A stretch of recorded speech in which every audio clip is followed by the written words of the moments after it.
Mesdames les ministres, chère Carole, chère Prisca, Monsieur le Président de la Commission de la Culture et de l'Éducation du Sénat, cher Laurent Lafont, Madame la Présidente de la Commission des Affaires culturelles et de l'Éducation, chère Isabelle Rauch, Mesdames et Messieurs les parlementaires que je remercie d'être présents ce matin, Mesdames et Messieurs les directrices et directeurs, Mesdames et Messieurs, je voudrais tout d'abord vous remercier d'être venus si nombreux pour cette conférence de presse de rentrée.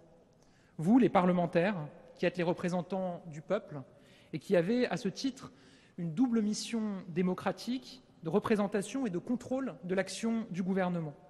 L'éducation nationale est une des préoccupations principales des Français, si ce n'est la première, et votre présence à ce moment important de la préparation de la rentrée est donc le témoignage de l'unité qui est la nôtre pour relever ce défi. Je voudrais aussi remercier les journalistes présents ici ce matin. Vous êtes un pilier essentiel de l'édifice démocratique et je sais votre rigueur et votre rôle indispensable au service de la liberté d'information, qui est une forme de devoir démocratique, surtout sur ce sujet capital pour le pays et pour les Français, qu'est l'école. Votre présence nombreuse est aussi le signe de l'importance de la rentrée scolaire. Car l'école, c'est ce qui réunit les familles et la République au sein d'une espérance commune. Que chaque enfant de France puisse, par l'école et grâce à l'école, s'élever et s'émanciper. Cette espérance, cet espoir d'une vie meilleure grâce à l'école est encore plus vive et plus forte chez les Français de classe moyenne, ceux qui n'ont au fond que leur travail pour vivre, car ils ne peuvent compter ni sur un gros patrimoine pour en tirer des revenus, ni sur la solidarité nationale pour s'en sortir. Ces Français dont le fruit du travail finance nos services publics, au premier rang desquels l'éducation nationale, premier budget de la nation. Ces Français de classe moyenne qui ne croient parfois plus en la promesse républicaine de l'école et qui ont parfois le sentiment d'être contraints de payer deux fois. Une fois pour financer l'école et une autre fois par les sacrifices financiers parfois importants auxquels ils consentent pour payer une école privée à leurs enfants. Pourquoi alors même que l'école publique est gratuite pour tous ? C'est justement là le cœur de la question.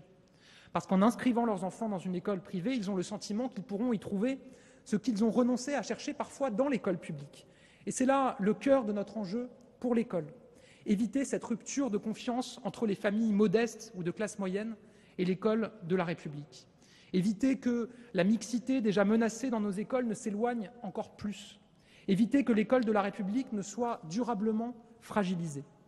Je suis lucide.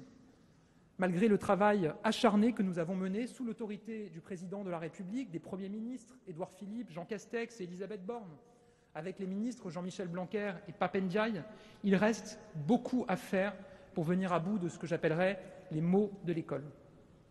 Ces maux de l'école que j'ai nommés la semaine dernière devant les rectrices et les recteurs et les cadres de l'éducation nationale et que je me permets de répéter devant vous aujourd'hui. Les maux de l'école, c'est le fruit de cet héritage d'années, voire de décennies de sous-investissement souvent, d'absence de reconnaissance pour nos professeurs parfois. Mais nous ne partons pas de nulle part. Depuis 6 ans, nous avons doublé le rythme d'augmentation des moyens que nous allouons tous les ans à l'éducation nationale. Depuis 6 ans, nous nous sommes attachés à résoudre point par point les difficultés très profondément enquistées depuis bien longtemps au sein de notre école. Depuis 6 ans, nous agissons avec cohérence autour de constantes comme le soutien à l'éducation prioritaire, l'accent mis sur les petites classes et l'augmentation massive des moyens.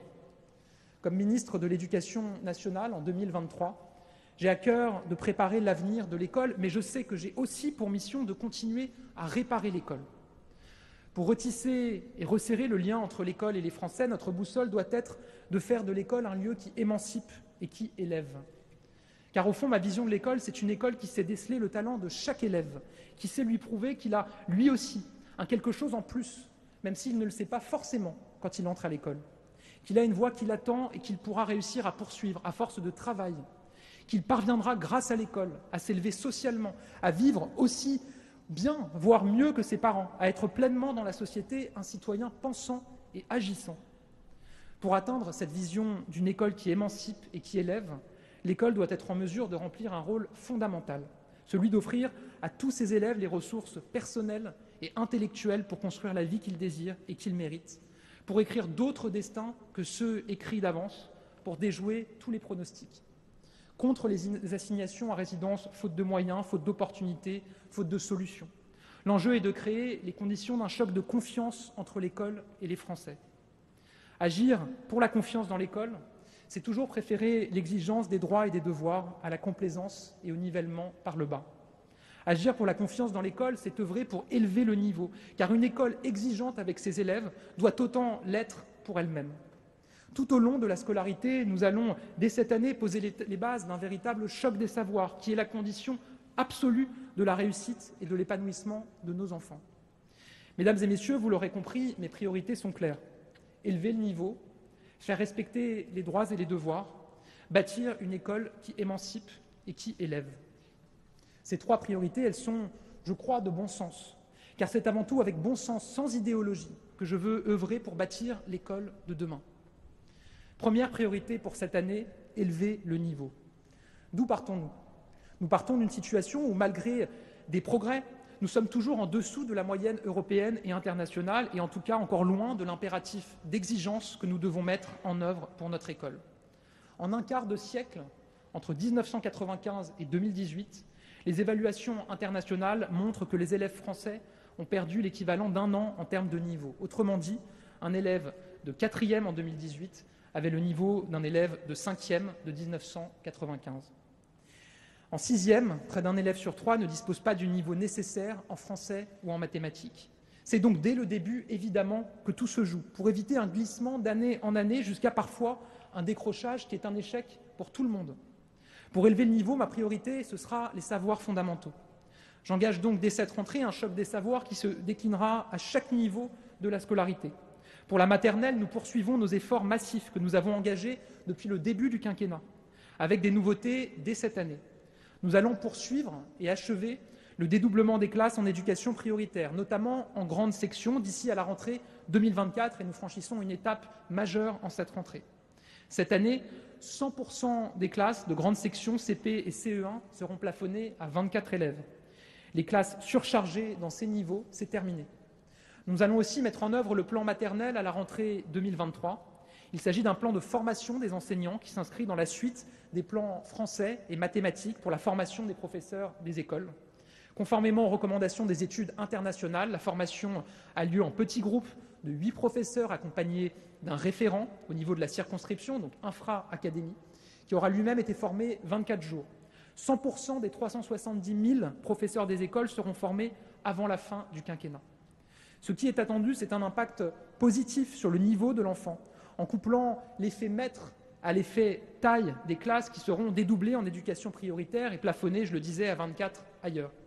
Je suis à la fois confiant et ambitieux pour la maîtrise des savoirs fondamentaux des élèves des petites classes. Enfin, l'école dès 2 ans sera amplifiée en éducation prioritaire pour s'attaquer à la racine, à des inégalités qui sinon se reproduisent et s'accroissent tout au long de la scolarité. C'est à la maternelle que beaucoup se joue. C'est pour cela que je continuerai à mettre l'accent sur ces niveaux, pour permettre la traduction des efforts consentis depuis 6 ans en résultats tangibles sur le niveau des élèves. Au primaire, c'est ensuite la progression de tous les élèves qui se joue. Je l'ai dit, CP et CE1 seront plafonnés hors éducation prioritaire à 24 élèves par classe. L'ACP, on le sait, c'est une année cruciale. Et pour cette rentrée, nous donnerons la priorité à la lecture. Il y a urgence. 26% des élèves avaient des difficultés de lecture à mi-CP. Chaque jour, et c'est une nouveauté, 2 heures seront consacrées à l'apprentissage et la pratique de la lecture. C'est là aussi une base indispensable à l'acquisition des savoirs fondamentaux. Mais les résultats des élèves passent aussi par la formation des professeurs. J'en parlais il y a un instant pour la maternelle. Nous allons donc accélérer le déploiement des plans mathématiques et français qui ont montré leurs résultats. À Mayotte, par exemple, la formation des professeurs dans ces 2 matières a donné en une année des résultats très significatifs sur la maîtrise de la lecture en CP et en CE1. Le cours moyen CM1, CM2 doit permettre de se projeter avec confiance vers le collège. La priorité, ce sera la maîtrise du français à travers la lecture et une pratique considérablement renforcée de l'écriture. À la sortie du CM2, tous les élèves doivent maîtriser la lecture et l'écriture. Pour cela, nous allons là aussi renforcer l'apprentissage des savoirs fondamentaux. Tout d'abord, les élèves qui ont du mal avec la lecture à l'entrée en CM1 bénéficieront d'une pratique quotidienne renforcée, avec notamment la lecture de textes longs pour pour leur permettre de maîtriser parfaitement la lecture au fur et à mesure de l'année. L'autre savoir fondamental sur lequel nous allons mettre l'accent au cours moyen est l'écriture, notamment en CM2. La nouveauté en CM2, c'est que chaque semaine, les élèves devront produire au moins un texte écrit, alors que ce n'est pas le cas partout aujourd'hui.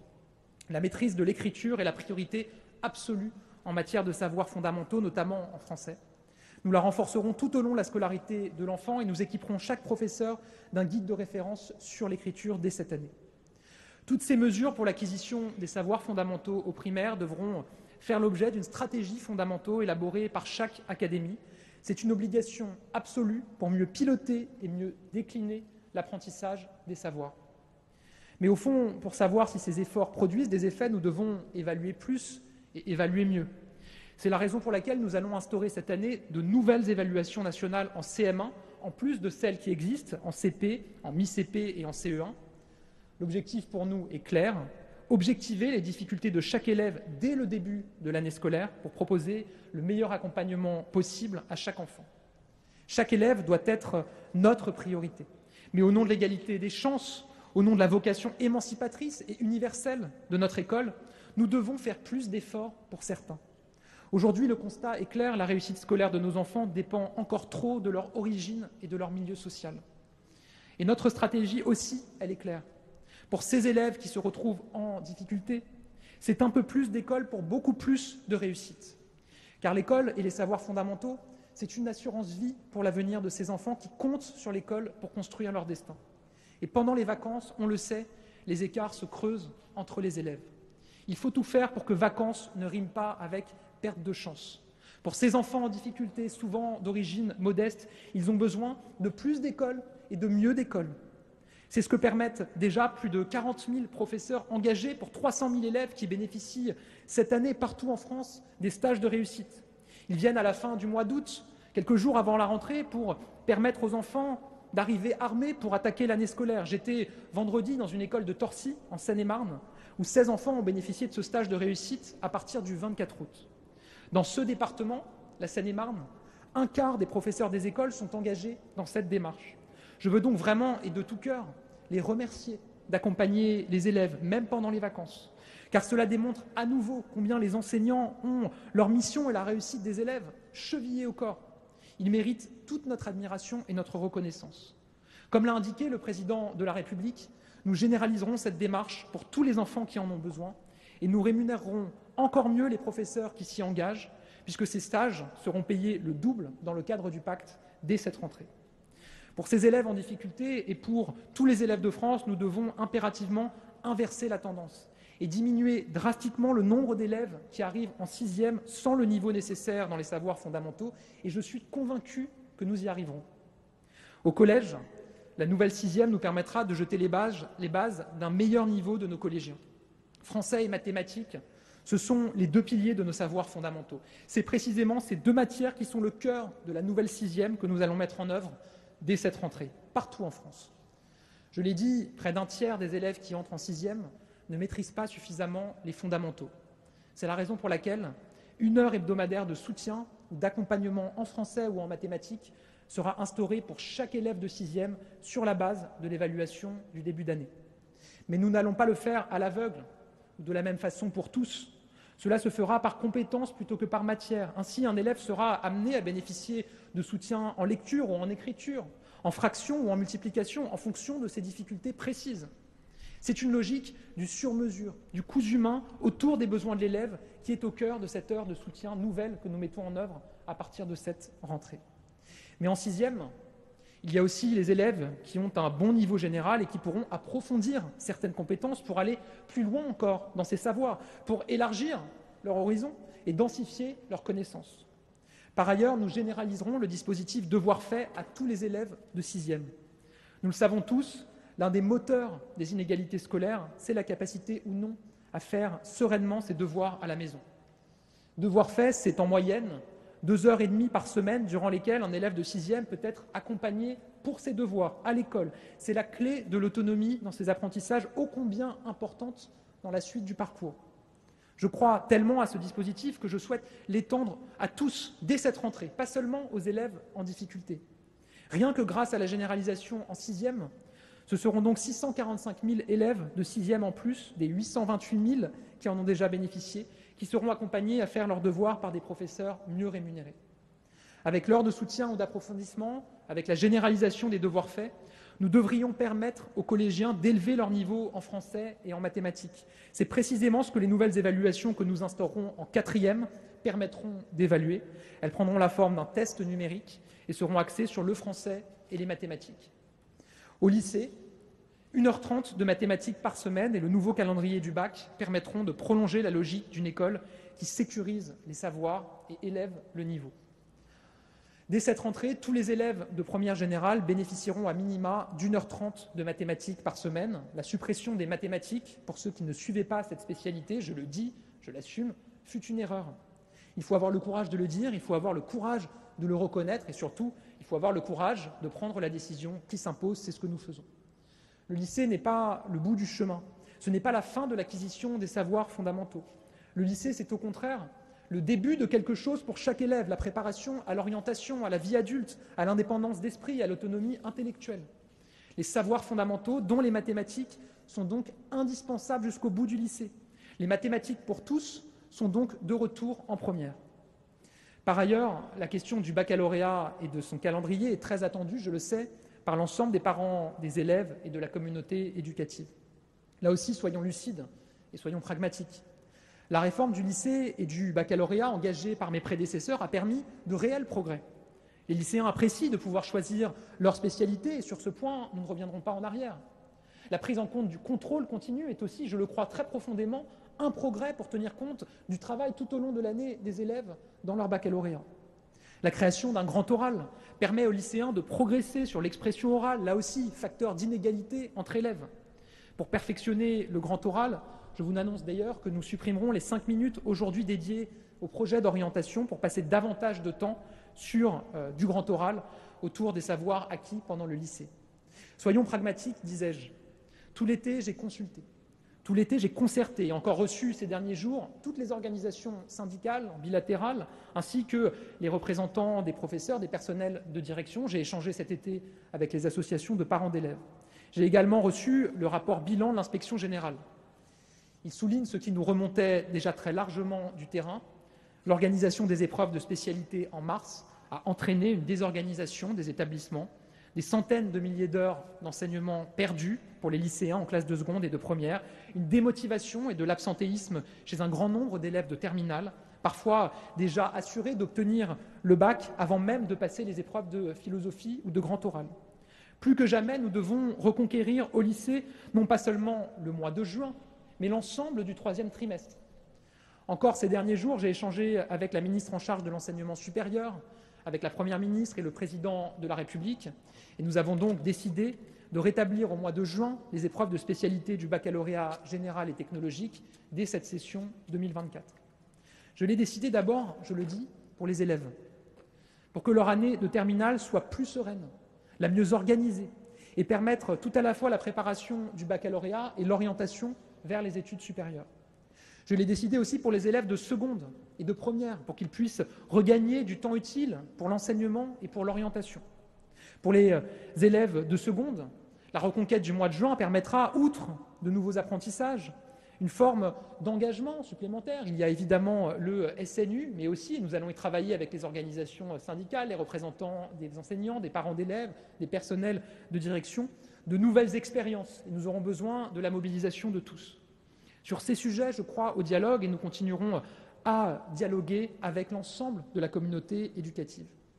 Pour les épreuves orales de français en fin de première, j'ai également échangé longuement avec les organisations syndicales, les représentants des enseignants, avec la Société des professeurs de lettres, les organisations syndicales. Et j'ai donc décidé de ramener de 20 à 16 le nombre de textes au programme. Cela permettra de mieux les approfondir et de mieux les préparer en vue des épreuves et de la pratique de l'écrit. Le format de l'épreuve, en revanche, ne changera pas. Mesdames et messieurs, je parlais en introduction de cette partie d'un choc des savoirs dont nous avons besoin aujourd'hui. Vous l'aurez compris, en la matière, chaque rentrée est une urgence. Car toute la cohérence des nouveautés et annonces que je viens de présenter est là.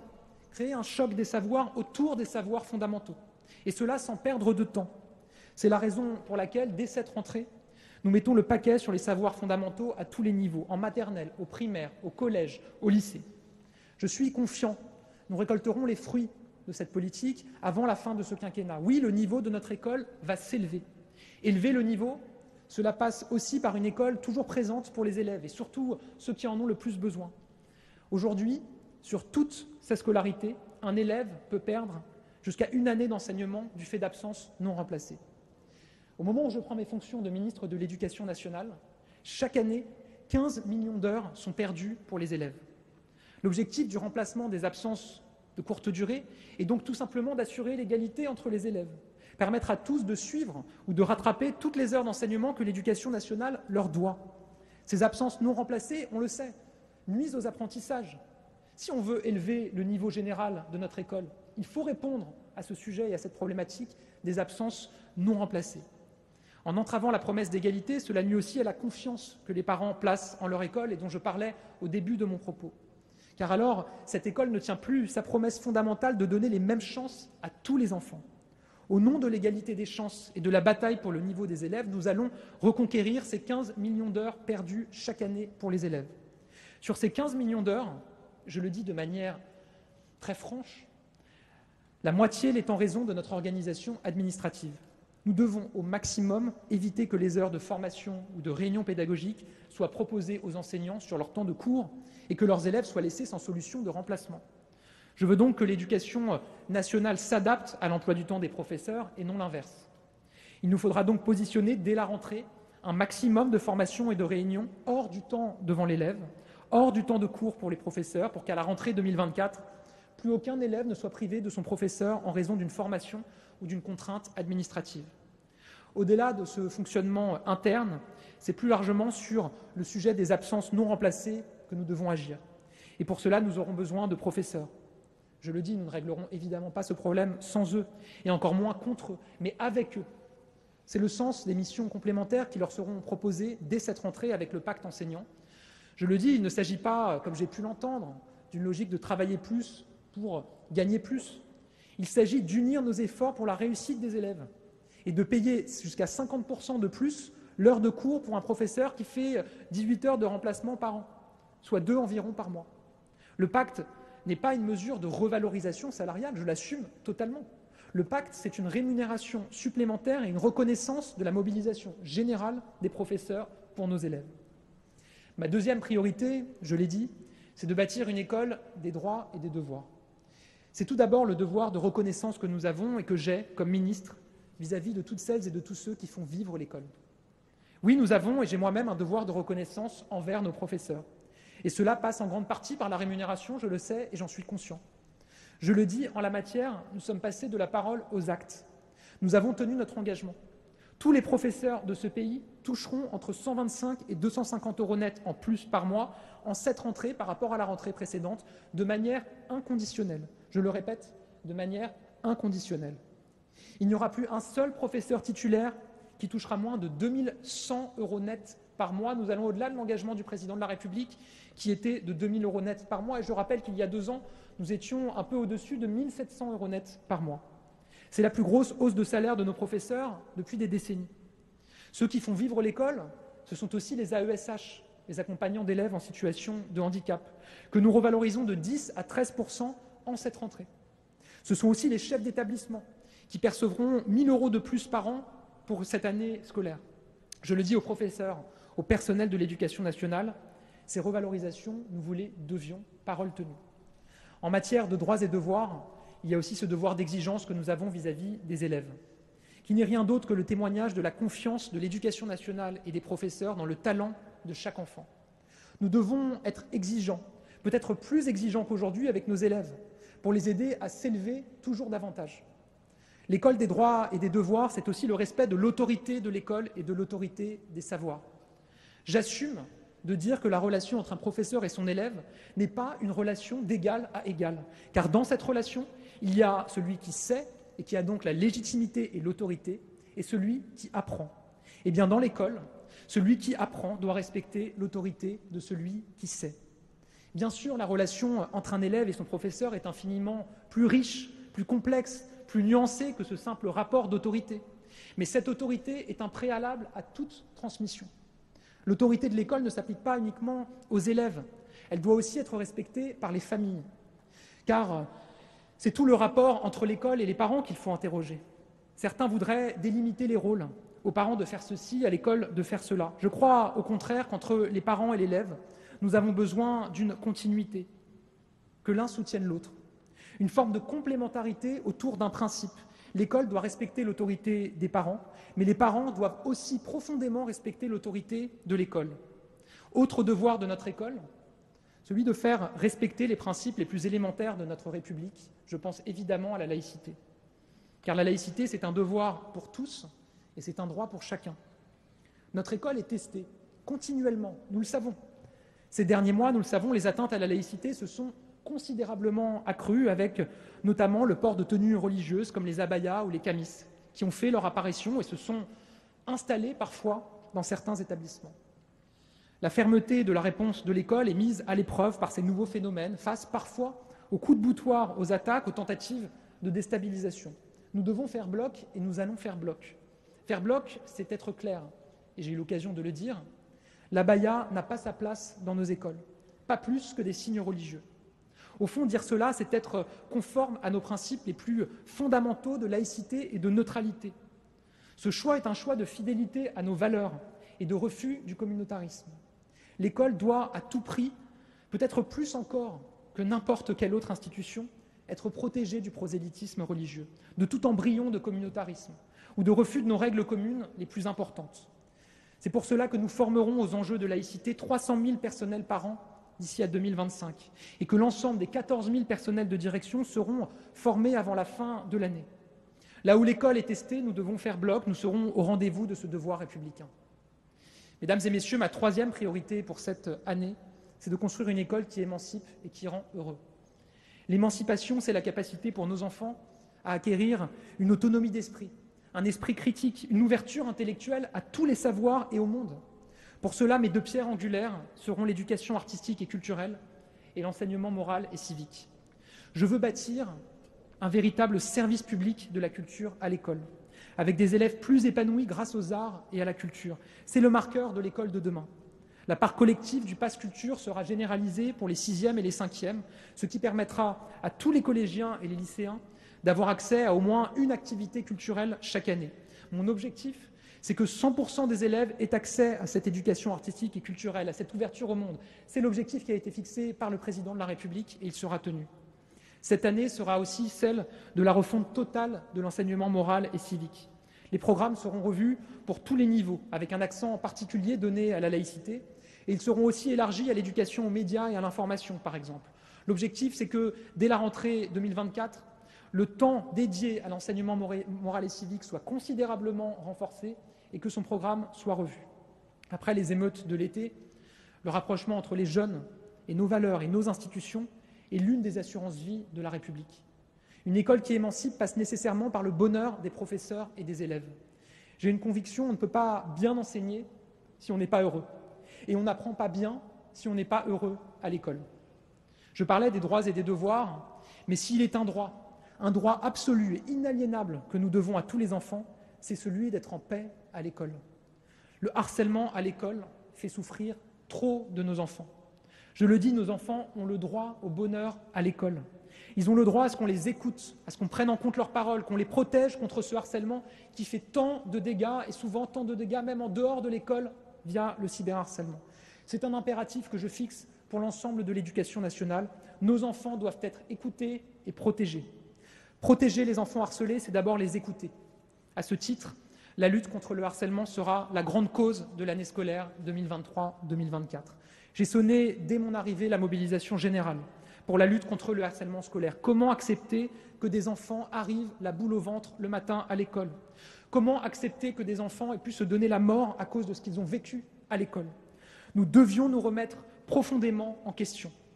J'ai déjà pris un certain nombre de mesures cet été pour faire en sorte que ce ne soit jamais l'enfant harcelé qui soit contraint de changer d'établissement, mais au contraire, celui qui se rend coupable de harcèlement.